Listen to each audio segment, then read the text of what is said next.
सबै क्षेत्रमा चाहिँ जस्तो कि अब हामीले भने कोभिडको कारणले सबै क्षेत्र धराशायी भयो, अप्ठ्यारो भयो भने हैन। अब ब्याङ्कहरूको हजुर चाहिँ नाफा एकदम मनग्गे नाफा भयो भन्ने हिसाबले आएको छ अहिले। यो ब्याङ्कहरूको हजुर नाफा एकदमै बढेर साँच्चीकै त्यसरी प्रचार भएको हो कि के हो खासै नाफाको कुरा चाहिँ के हो ब्याङ्कहरूको? म हजुरलाई दुईटा चिज बताउँछु। जस्तै लास्ट इयर चैत भर्सेस अहिलेको चैतसम्म चाहिँ हाम्रो टोटल एसेट्स हामी ब्याङ्कले जुन सम्पत्ति व्यवस्थापन गर्छौँ नि अजमतजी, हजुर, हजुर। त्यो हजुरले हेर्नुभयो भने ठ्याक्क कति वृद्धि भयो 25.38%, 25.38% भन्दाखेरि चैत टु चैतमा इन टर्म्स अफ भोल्युम कति रहेछ त भन्दा 1004 बिलियन रुपिज हेर्नुहोस् है, 1 ट्रिलियन रुपिज बराबरको चाहिँ बढ्या छ। 10 खरब 4 अरब रुपियाँ बराबरको ब्याङ्कहरूको सम्पत्ति बढ्या छ। अब म यहाँलाई बताउँछु 25.38% को नाफा बढेको बेलामा अनि प्लस यसपालि यहाँले हेर्नुभयो भने सेयर मार्केट चाहिँ एकदम ऐतिहासिक तहमा पुगेको छ र केही ब्याङ्कको साथीहरूले चाहिँ सेयर मार्केटबाट पनि अलिअलि आम्दानी गर्नुभएको छ कि त्यो जोड्दाखेरि पनि ब्याङ्कहरूको सञ्चालन मुनाफा चाहिँ 25% बिजनेस बढाउँदा कति सञ्चालन मुनाफा बढेछ भनेर म यहाँलाई सेयर गर्छु 0.12%। हेर्नुहोस् है 25.38% को एसेट्स बढाउँदा 0.12%। अनि त्यसमा पनि यो अहिले चाहिँ अपरेटिङ इन्कममा जुन सञ्चालन मुनाफामा के पनि जोडिन्छ भन्दा सेयरको कारोबारबाट कमाएको पैसा पनि यहाँ जोडिया छ। त्यति जोड्दा पनि यो छ। अनि हजुरलाई दुईटा चिज म बताउँछु। यो चैत पछि र लास्ट इयरको चैत पछि र असार अगाडि भनौँ न, वैशाख जेठ असार, लास्ट इयरको वैशाख जेठ असार यो 3टा महिनाभित्रमा 3टा ब्याङ्कले ठुला चाहिँ विकास ब्याङ्कहरू चाहिँ लिनुभएको छ। सिटिजन ब्याङ्कले लिएको चाहिँ अलिक सानै थियो होइन, मलाई हजुरलाई नाम पनि भनिदिउँ त्यो सजिलो हुन्छ नि त। हजुर हजुर। यो लास्ट इयर हाम्रो चाहिँ 76-77 मा यो वैशाख जेठ असारको बिचमा मेगा ब्याङ्कले गण्डकी विकास ब्याङ्कलाई चाहिँ लिएको छ। त्यो गण्डकी विकास ब्याङ्कको निक्षेप चाहिँ 32 अरब 64 करोड थियो है। देव विकास ब्याङ्कलाई कुमारी ब्याङ्कले लिएको छ, त्यसको 23 अरब 54 करोड थियो। सिटिजन ब्याङ्कले चाहिँ सहयोगी विकास ब्याङ्कलाई ल्याएको छ, त्यसको 4 अरब 71 करोड थियो। मैले चैत पछि भएको अक्विजिसन भने त्योभन्दा अगाडि पनि भएको छ, तर अगाडि भएकोलाई फ्याक्टर भइसक्यो होला भन्ने हिसाबले मैले त्यसलाई गरिनँ। मैले हजुर के निवेदन गर्न चाहे अजमतजीलाई भने हामीले यदि चैत भर्सेस अहिलेको चैत यो 3टा मर्जरलाई हटाएर हेर्ने हो भने त हाम्रो अपरेटिङ प्रोफिट जुन 0.12% बढ्या छ नि त्यो नेगेटिभ हुन्थ्यो। हाम्रो वास्तवमा सञ्चालन मुनाफा बढेको भनेको यत्रो सेयरको लगानीबाट आम्दानी हुँदै पनि र 3टा चाहिँ संस्थाहरू हामीले चाहिँ मर्जर अथवा अक्विजिसन गर्दै पनि जम्मा 0.12% हो। अब म हजुरलाई सेयर गर्न चाहन्छु यो 25% को हाम्रो एसेट बढ्दाखेरि हाम्रो चाहिँ नेट इन्ट्रेस्ट इन्कम कति बढ्यो त भनेर हजुरलाई सेयर गर्छु। हाम्रो त सबभन्दा मूल आम्दानी त नेट इन्ट्रेस्ट इन्कम हो नि त, खुद ब्याज आम्दानी। खुद ब्याज आम्दानी चाहिँ 25% को एसेट बढ्दाखेरि पनि हाम्रो खुद ब्याज आम्दानी 2.22% घट्या छ हजुर यो 9 महिनामा। अघिल्लो वर्ष 9 महिनामा जति कमाएको थियौँ त्यो भन्दा यो 9 महिनामा हामीले 25% को सम्पत्ति वृद्धि गर्दा पनि 2.22% घटेको छ। अब यसरी हेर्दाखेरि चाहिँ हैन हामीले अदर अपरेटिङ प्रोफिटबाट सधैँ रेगुलर आम्दानी हुने होइन, त्यो सेयरबाट कारोबार हुने त सधैँ आम्दानी हुने नि त। अझमा जित्तो त घट्न पनि सक्छ नि त भोलि। अहिले त बढेको कारणले पनि हामीले नाफा गर्यौँ त होइन। त्यो हुँदै र 25% को एसेट बढाएको ऐतिहासिक रूपमा अहिलेसम्म हामीले यति चाहिँ एसेट बढेकै थिएन। हेर्नु हाम्रो चाहिँ लोन कति बढ्थ्यो भन्दा 4 खरब जति एक वर्षमा बढ्थ्यो। यसपालि त 9 महिनामा हामीले लोनै झन्डै 7 खरब बढाएको छौँ। यति बढाउँदै पनि यति जोखिम लिँदै पनि सञ्चालन मुनाफा बढ्न सकेन। अब यो हजुरले चाहिँ प्रोफिट आफ्टर ट्याक्स जुन बढ्या छ 12% ले बढ्या छ, त्यो किन बढ्यो म हजुरलाई सानो सेयर गर्न चाहन्छु। लास्ट इयर हामीले असारमा होल बियर भनौँ न गत वर्ष 76-77 मा 19 अरब 16 करोडको चाहिँ प्रोभिजन गरेका थियौँ। यसपालि झन्डै 7 खरबको लोन बढाउँदाखेरि त 7 अरब बराबर त त्यसै बढ्नु पर्थ्यो नि त प्रोभिजन होइन 1% ले गर्दा राम्रै लोन हुँदाखेरि पनि। तर यसपालि हाम्रो प्रोभिजन चैतमा 1 अरब 21 करोड मात्रै बढ्या छ भनेपछि त्यो जुन राइट ब्याक एकदमै राम्रो रिकभरी भएको छ नि त। अहिले राम्रो रिकभरी भयो। अब नाफा बढेको छ, प्रॉफिट आफ्टर ट्याक्स बढ्या छ, हामी बेखुसी हुनुपर्ने कुरा छैन।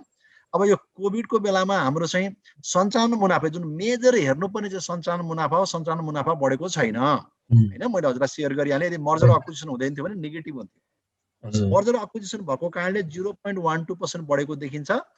तर अनि प्रॉफिट आफ्टर ट्याक्स किन बढ्यो त भन्दा 19 अरब 16 करोडको जुन हामीले लोन लस प्रोभिजन गरेका थियौँ त्योबाट चाहिँ प्रोभिजन राइट ब्याक भएको कारणले हो, कुनै रेगुलर आम्दानीबाट बढेको होइन। अब मैले हजुरलाई कतिको चाहिँ एक्सप्लेन गर्न सकेँ, एकपल्ट हजुरले क्रस क्वेसन गर्नुभयो हुन्छ यसमा।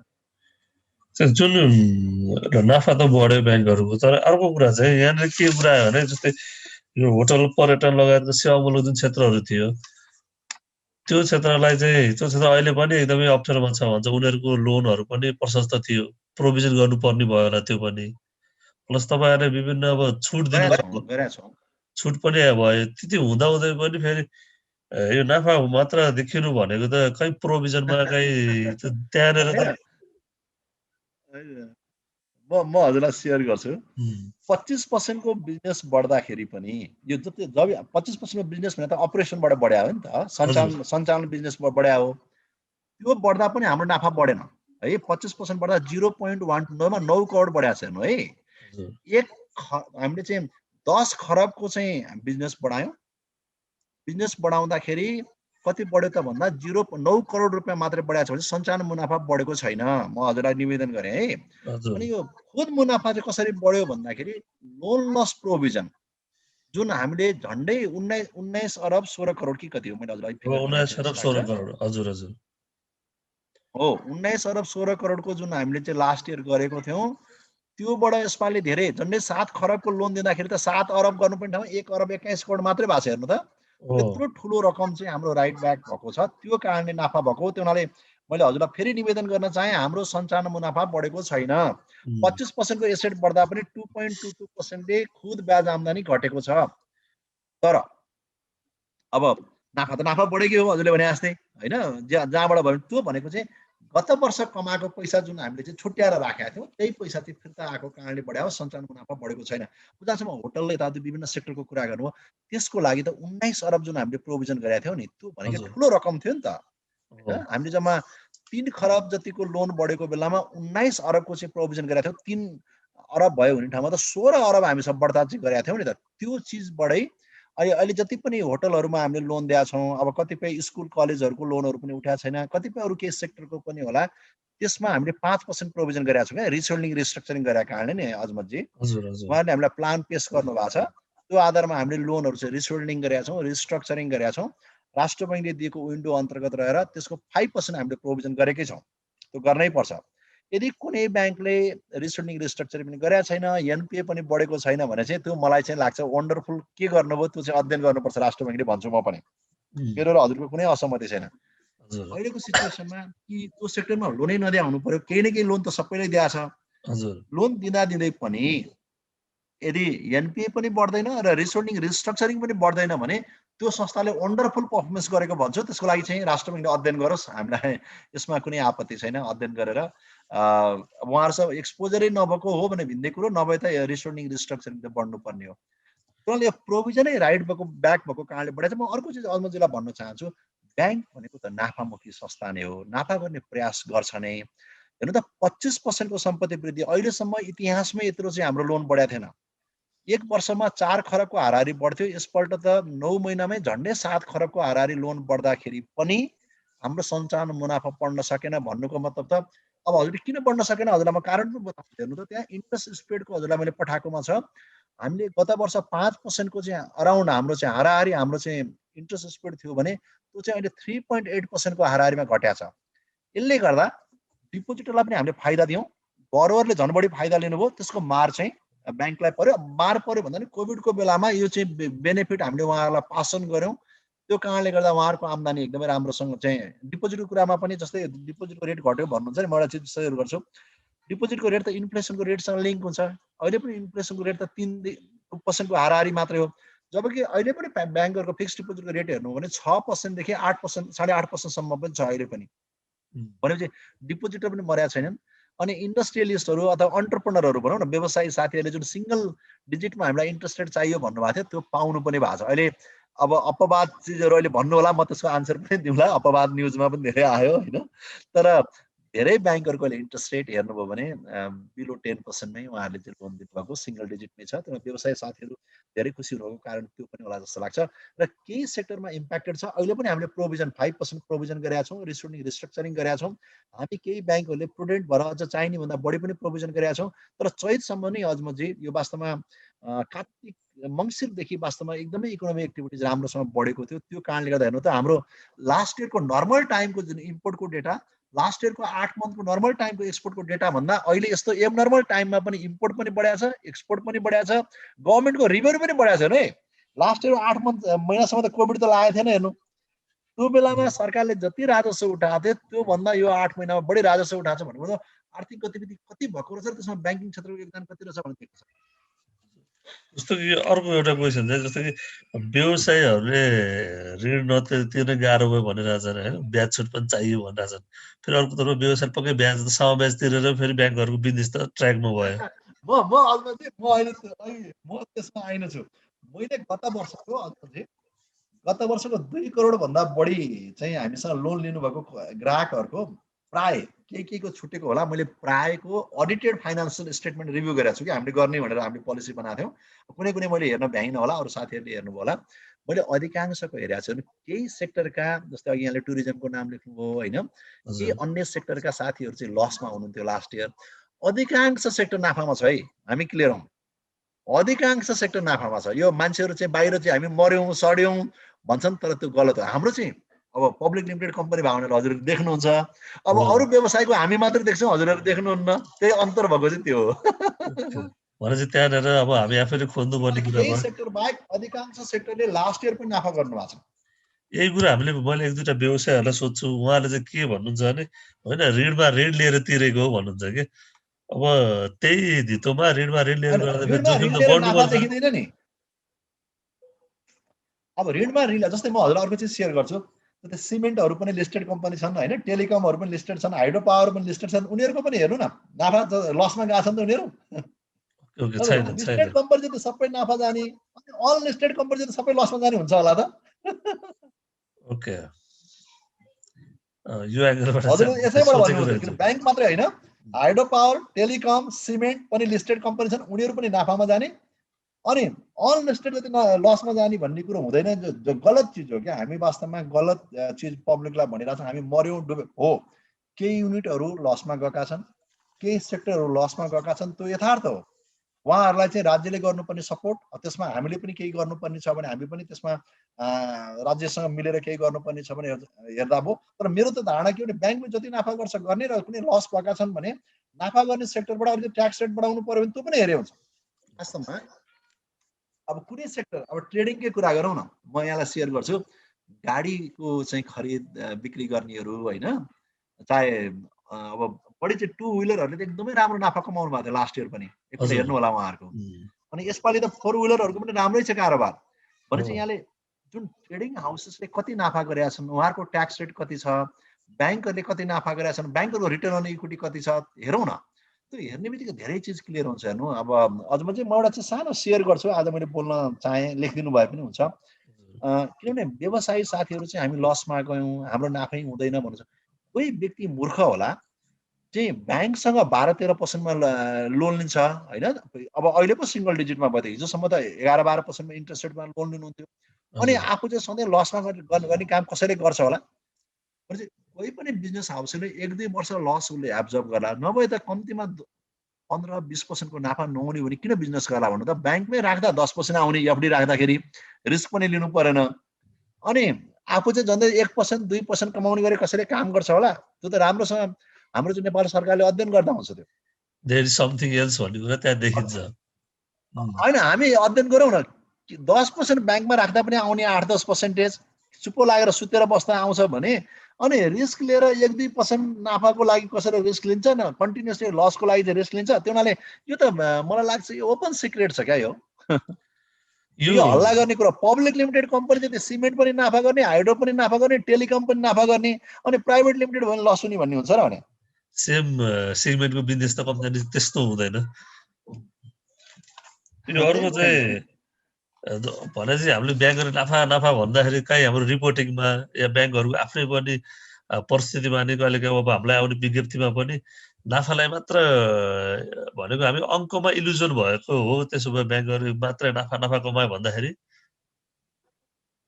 हेर्नु न अजमतजी म हजुरलाई निवेदन गरेँ हामीले प्रोभिजन एकदमै कम गर्दाखेरि पनि ₹100 लगानी गरेर अहिलेको चाहिँ मैले हजुरलाई पठाएकोमा रिटर्न अन इक्विटी छ 13.8 कि कति देखिया छ हो होइन 13 पोइन्ट म हजुर। हजुरलाई रिटर्न अन इक्विटीको 13 पोइन्ट कति देखाएको थिएँ मैले किन हामीले प्रोभिजन राइट ब्याक गरेर यो हो प्रोभिजन राइट ब्याक नगरेको भए त 12% 13% हजुरले अपरेटिङ प्रोफिट हेर्नु त अपरेटिङ प्रोफिटको चाहिँ हेर्नु त 13 पोइन्ट कति छ 13.81 छ यो प्रोभिजन राइट ब्याक गरेर नभए 12 12.5% हुन्थ्यो हेर्नु है हजुर अब ₹100 लगानी गरेर 12 12.5 औसतमा कमाएको चिज चाहिँ धेरै हो कि होइन हजुरले हेर्नु होला अहिले हामी लसमा गएको छैनौँ नाफामै छौँ कोभिडको बेलामा त्यो हामी बेखुसी हुनुपर्ने छैन हजुरले त्यो क्लियरली लेखिदिनु होला हामी बेखुसी हुनुपर्ने छैनौँ तर हामीले जुन नाफा धेरै गरेका छौँ भन्ने कुरो एकदम गलत हो जम्मा ₹100 लगानी गरेर ₹13 कमाछौँ ₹13 कमाएको पनि गत वर्षको नाफा चाहिँ राइट ब्याक गरेर हो नभए ₹12 जति कमाएको थियौँ अब ₹12 कमाउनु पनि नराम्रो चाहिँ होइन तर त्यस्तो धेरै हो ब्याङ्कलाई गाली गर्नुपर्ने प्रोफिट चाहिँ होइन 20% सम्म कमाउँदाखेरि मलाई लाग्छ गाली आकर्षित हुनु पनि जरुरी छैन अन्य व्यवसायको पनि यहाँले हेर्नु होला त्यसपछि एप्पल टु एप्पल कम्प्यारिजन हुन्छ थोरै अर्को अर्को पाटोमा आयो अहिले चाहिँ यो हजुर कोरोनाको पहिलो लहरको बेलामा चाहिँ अब भले अब अलिकति ब्याङ्कहरूमाथि नै भार थोपरेको थियो त्यो बेला अब छुटको कुराहरू आयो अब हामी दोस्रो लहरको बेलामा छौँ हजुर होइन अब यो बेलामा ब्याङ्कहरूले चाहिँ हजुर त्यस्तो छुट दिने त्यस्तो तयारीमा हुनुहुन्छ कि फेरि राष्ट्र ब्याङ्कको निर्देशनको पर्खेमा होइन हुनुहुन्छ के छ यस्तो म अजमतजी म हजुरलाई एकदम क्लियर भन्छु हामी यही नेपालकै यही सोसाइटीमा बस्या हौँ एउटा सेक्टरले नाफा गर्ने अर्को सेक्टर सबै मर्ने भन्ने कुरो हुनु हुँदैन ब्याङ्कले यदि कमाए अरू सेक्टरहरू लसमा गयो भने ब्याङ्कले उहाँहरूलाई सपोर्ट गर्नुपर्छ भन्ने कुरामा हामी एकदम आइएम एब्सोल्युटली क्लियर है अब समाजमा घरमा बसेका छौँ एउटा भाइ बहिनीको चाहिँ एकदमै आम्दानी हुने अर्को भाइ बहिनी चाहिँ खान नपाउने भन्ने कुरो त हुनु भएन यही समाजमा बसेको कारणले हामी एकदम अडिटेड ट्रान्सपरेन्ट हिसाबले उहाँहरूको पनि अध्ययन गरौँ अडिट गरौँ हाम्रो पनि अध्ययन गरौँ होइन हाम्रो नाफा धेरै भयो उहाँहरूको नाफा कम भयो भने हामीसँग ट्याक्सको रेट बढी लिएर उहाँहरूलाई दिँदा हुन्छ एकदमै यसमा कुनै छैन तर दुईटैको चाहिँ एप्पल टु एप्पल कम्पेरिजन हुनु पर्यो हाम्रो वित्तीय विवरणहरू चाहिँ जसरी हाम्रो अडिट हुन्छ त्यसरी उहाँहरूको पनि अडिट गरौँ यदि उहाँहरू लसमा जानु भएको छ एकदमै गाह्रो भएको छ भने राज्यले हाम्रो चाहिँ करको दर बढाएर भए पनि हाम्रो करको दर अलरेडी हाई छ तर पनि हामी चाहिँ 13% रिटर्न अन इक्विटी जेनेरेट गर्ने अर्को चाहिँ लसमा गइरहेछ भने हामीसँग करको दर बढाएर उहाँहरूलाई कन्ट्रिब्युसन गरेको छ त्यसमा छलफल गर्दाखेरि केही इस्यु छैन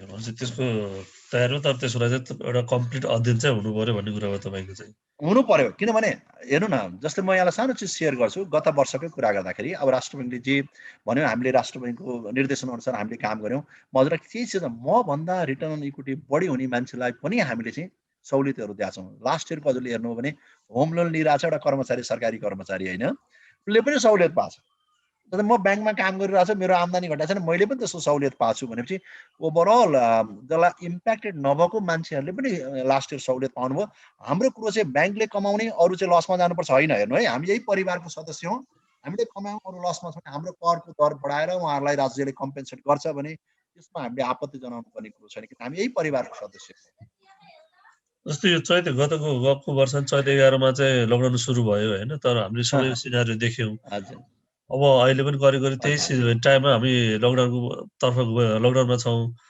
यसको असर चाहिँ ब्याङ्क वित्तीय संस्थामा अब कस्तो पर्ने सक्ने देख्नुहुन्छ तपाईँले अब के हुनसक्छ म हजुरलाई सेयर गर्छु हजुरले हेर्दै हाल्नुभयो लास्ट इयर हाम्रो 19 अरब लोन लस प्रोभिजन बढ्यो होइन 3 अरब जतिको लोन बढाएको थियो तर 3 खरब जतिको लोन बढाएको थियो तर 19 अरबको प्रोभिजन बढ्यो 3 अरब जति हाराहारी हुँदा हुने ठाउँमा होइन भनेपछि म हजुरलाई अनुरोध गर्छु यो उहाँहरूको रिपेमेन्टको क्यापेसिटीमा असर गर्न सक्छ त्यो हुनाले गत वर्षभन्दा यसपालि राम्रो पक्ष चाहिँ के छ भन्दाखेरि सम्पूर्ण उद्योग धन्दाहरू बन्द भएको छैन उद्योगहरू सञ्चालनमा छन् तर अब पसलहरू चाहिँ बन्द छ अहिले अब जस्तै सिमेन्ट इन्डस्ट्री चलिरहेको होला रड इन्डस्ट्रीहरू चलिरहेछ तर यहाँ चाहिँ पसलहरू बन्द भएको हुनाले सेल हुन सकेको छैन त्यो 1 महिनासम्म मात्रै लकडाउन चाहिँ भयो होइन यो प्रोभिडेन्ट अर्डर भयो र अनि फेरि चाहिँ नर्मल चिज भयो भने त्यति धेरै हातिनु पर्दैन किनभने गत वर्ष जस्तो कम्प्लिटली ठप्प भएको अवस्था छैन चलेको छ अब आउँछ फेरि त्यसको एक्टिभिटिजहरू बढ्छ तर यो अब लामो समयसम्म गयो भनेदेखि चाहिँ यसले चाहिँ फेरि धेरै असर गर्छ लास्ट इयर त धेरै लामो समय गयो नि त मेरो चाहिँ के भनाइ छ भने अजमतजी हामीले जुन लकडाउन गरेका छौँ नि अहिलेको लकडाउनको विधि त्यति व्यवस्थित छैन चाइनामा वुहानमा के गर्यो त त्यहाँको सरकारले भन्दाखेरि मान्छेहरूलाई घरबाट निस्किनै दिएन के सामान चाहिन्छ घरमै सप्लाई गरिदियो उसले। त्यो किसिमको गर्न सक्यौँ भने ट्रान्समिसनको रिस्क चाहिँ हामीले ड्रास्टिकली घटाउँछौँ। नभए अहिले के छ भन्दा हेर्नु न, लकडाउन भएको 8-10 भइसक्यो काठमाडौँमै पनि होइन। तर पनि अहिले अब आजको त मैले डेटा हेरेको छैन, आज के बढ्यो कि घट्यो के छ हिजो भन्दा? मैले हेर्छु नि त अब हिजोसम्मको डेटा हेर्दा त हिजोसम्मको डेटा हेर्नुभन्दा बढ्या बढ्छ। यतातिर लकडाउन पनि 10 दिन भइसक्यो होइन? हजुर अनि त्यो डेटा हेऱ्यो भने त बढ्या बढै छ। भनेपछि 5-6 दिनपछि त त्यसको इम्प्याक्ट देखिन सुरु गर्नु पर्थ्यो होला नि त लकडाउनको। भनेपछि बिहान यहाँले हेर्नुभयो खाद्यान्न पसलहरूमा जानुभयो, तरकारी पसलमा जानुभयो, फलफुल पसलतिर जानुभयो भने मान्छेको हजुरले भिड देख्नुहुन्छ। हजुर भनेपछि ट्रान्समिसन हुन सक्ने जुन चिज छ त्यसलाई त हामीले खासै कन्ट्रोल गर्न सकेनौँ नि त। केही कन्ट्रोल त भयो होला, नभए धेरै बढ्थ्यो होला अहिले जो प्रोहिबिटरी अर्डर जारी नगरेको भए। तर फुल्ली चाहिँ भएको छैन। त्यसमा मेरो आग्रह चाहिँ नेपाल सरकारलाई के हो भने हामीले पनि ब्याङ्करहरूले पनि के कन्ट्रिब्युसन गर्नुपर्छ। हामी चाहिँ कोभिड इम्प्याक्टेड नभएकाहरू अब नेगेटिभ पिसिआर टेस्ट गरौँ, नेगेटिभ भएका मान्छे हामी नै, मै आफै पनि कसैको घरमा गएर मैले केही सामान डेलिभर गर्नुपर्छ भने आइल डु द्याट, लेखिदिनु भए हुन्छ। हाम्रो लकडाउन चाहिँ यस्तो किसिमको गरौँ निषेधाज्ञा चाहिँ अत्यावश्यक हस्पिटलमा जानुपर्ने त्यस्तो ट्रिटमेन्टको कुराहरू केही छ भने हेरौँ। त्यसलाई पनि घरमै त ट्रिटमेन्ट गर्न सकिने छ भने त्यो सर्भिस दिउँ। मान्छे चाहिँ घरभन्दा बाहिर चाहिँ ननिस्किने हिसाबले र उहाँलाई केही चाहियो भने ती घरमै उपलब्ध गरिदिने, तर कुनै मेडिकल ट्रिटमेन्ट गर्नु पर्यो घरमा नहुने खाले छ भने त्यस्तो केसमा मात्रै बाहिर आउने गरेर हामीले एकदम इफेक्टिभली चाइनामा जस्तो गर्न सक्यौँ भने हेर्नु यो कोभिडलाई हामीले 2 हप्तामै हामीले कन्ट्रोल गर्न सक्छौँ जस्तो लाग्छ। होइन भने अहिलेको पाराको छ भने त हेर्नु न यो जान्छ 1-2 महिना अरू जान्छ जस्तो लाग्छ मलाई त, पिर लाग्छ।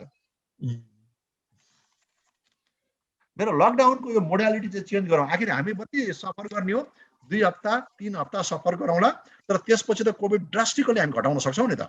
बोर्डरमा व्यवस्थापन गर्नुपर्ने बोर्डर व्यवस्थापन गरौँ। अनि काठमाडौँ भ्यालीको केसमा अन्य ठाउँहरूमा चाहिँ घरबाट मान्छे ननिस्किने, घरमै सामानहरू चाहिँ हामीले डेलिभर गरिदिने किसिमको मेकानिजम हामीले डेभलप गरौँ। 1 हप्तासम्मलाई के चाहिन्छ त्यो डेलिभर गरौँला होइन। अनि कोहीलाई फ्रेस चिज चाहिने, बिरामीहरू घरमा हुनुहुन्छ होला, त्यस्तो चिजमा डेलिभर गरौँला।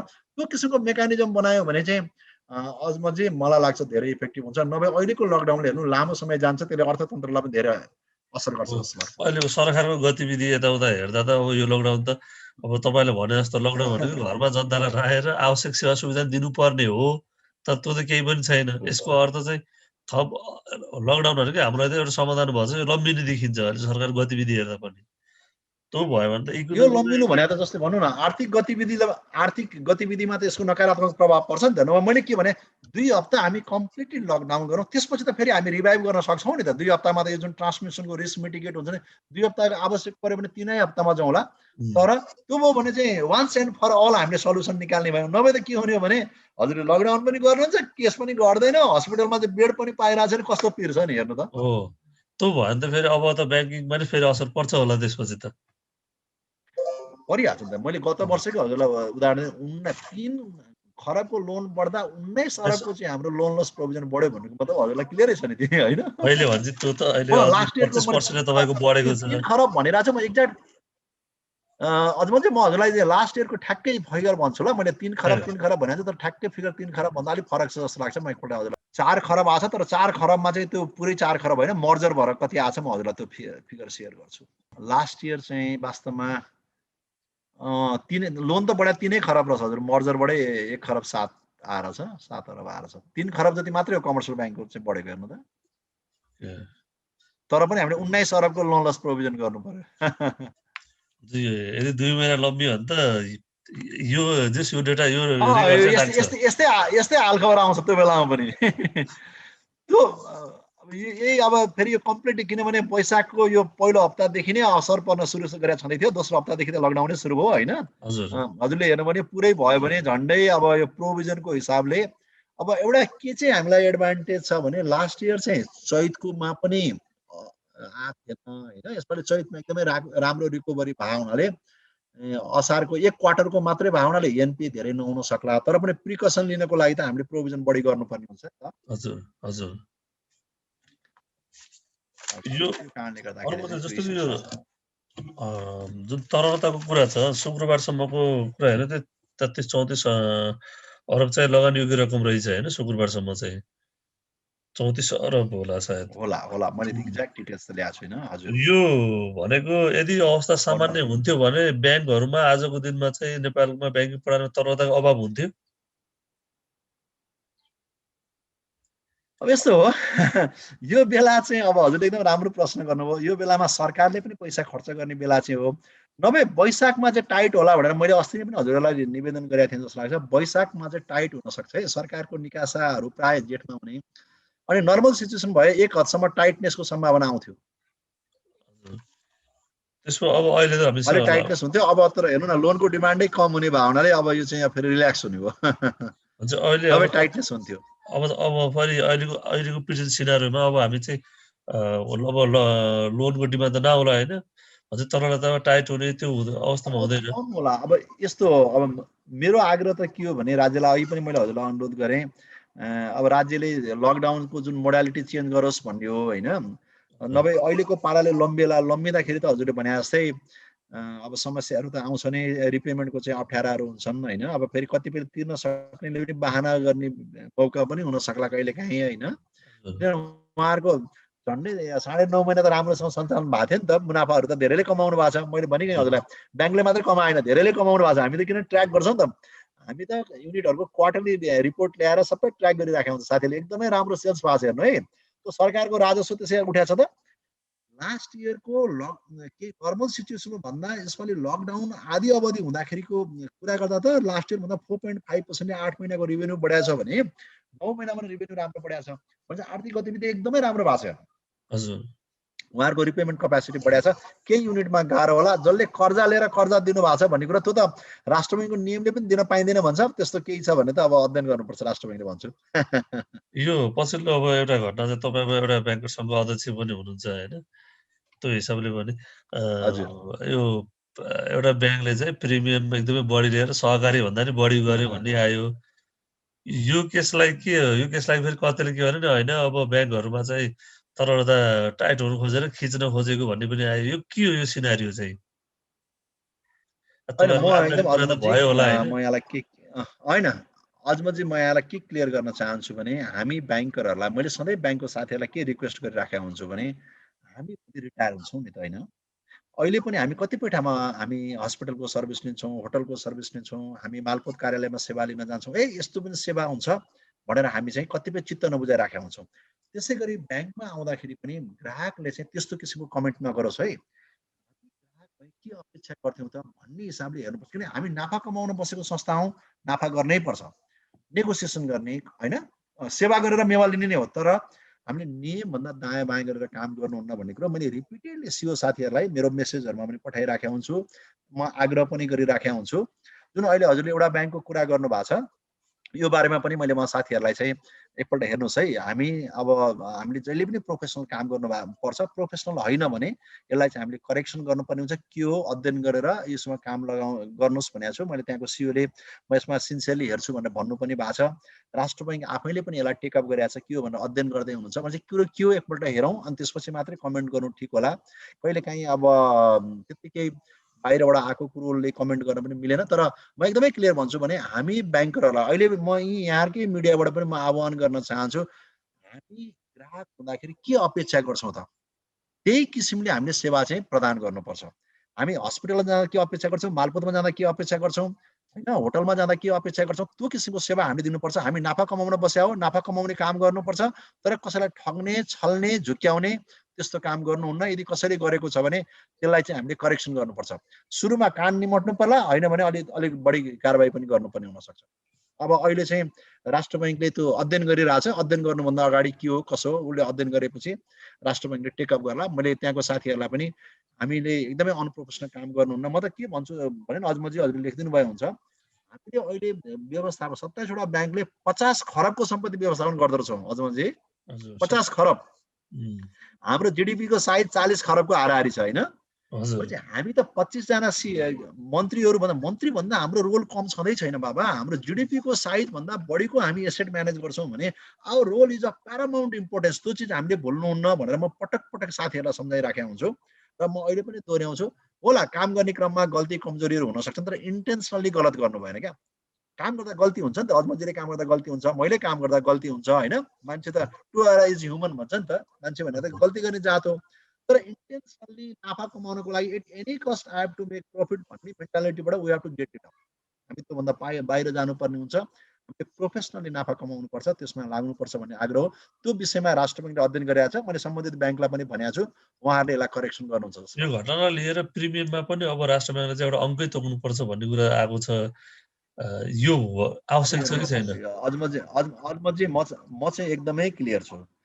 कुनै एउटा ब्याङ्कले केही गर्यो भने हामीले पोलिसी चेन्ज गर्ने होइन, त्यो ब्याङ्कलाई बोलाएर सम्झाउने, त्यहाँको सिओलाई बोलाउने, त्यहाँको चेयरम्यानलाई बोलाउने र भन्ने, हेर्नुहोस् हामी एकदम प्रोफेसनल ब्याङ्किङ गर्नुपर्ने हुन्छ। किन ब्याङ्क भनेको हेर्नुहोस् न, कम्तीमा कम क्यापिटल हुने पनि 11-12 अरबको क्यापिटल छ भने त ठुलो संस्था हो नि त। यहाँले फलानाले 1 अरब 2 अरब कमायो भने चाहिँ त्यो पर्सेन्टेजमा कम भए पनि भल्युममा त बढी छ नि त, होइन? हजुर, हामी एकदम संस्था एकदम ठुलो हौँ, होइन? अब जस्तै भनौँ न, हामी त संस्था त ठुलो हौँ भने चाहिँ ठुलो संस्थाको प्रोफेसनल कर्पोरेट गभर्नेन्स पनि राम्रो हुनुपर्छ। मैले चाहिँ के आग्रह गरेको छु राष्ट्र ब्याङ्कलाई भने त्यहाँको सिओ र चेयरम्यानलाई बोलाएर उहाँहरूले सम्झाउनुहोस्। किनभने ब्याङ्कको सिओ र चेयरम्यान भनेको it's a very serious position, it's a very important position हो क्या। हामी खेलाडी खेलबाल गर्ने चिज होइन। सम्झाउनुहोस्, त्यो पछि सुधार्नुहोस्। किनभने अब जति पनि नियम मिच्नु भने के हुन्छ भने हजुरले एउटा नियम ल्याउनुहुन्छ, फेरि बदमासी गर्ने त अर्को लुपोज खोजेर हिँड्छ भने। ब्याङ्किङ संस्था भनेको धेरै नियम ल्याउने चिज होइन, सो नियममा बस्नुपर्ने संस्था हो। पब्लिकको पैसा ह्यान्डल गर्छौँ, पब्लिकलाई सेवा दिन भनेर बसेका छौँ, पब्लिकलाई सेवा दिएर मेवा खान भनेर बसेका छौँ भने पब्लिकलाई खुसी पारेर हामीले काम गर्ने। जति धेरै रुल ल्याउनुहुन्छ त्यति धेरै फेरि हेर्नु छिद्रहरू पत्ता लगाइहाल्छन्। त्यसमा धेरै रुल भन्दा पनि सिओ र चेयरम्यान एकदम प्रोफेसनल र कर्पोरेट गभर्नेन्समा चाहिँ चल्ने भयो भने हजुरले धेरै टेन्सनै लिनु पर्दैन। चेयरम्यान अनि सिओ, त्यति दुईटा चिजमा हजुरले हेर्नु होला। हुन्छ सर, ल thank you very much sir, तपाईँको टाइम दिनुभयो, धेरै धेरै धन्यवाद। नमस्ते सर।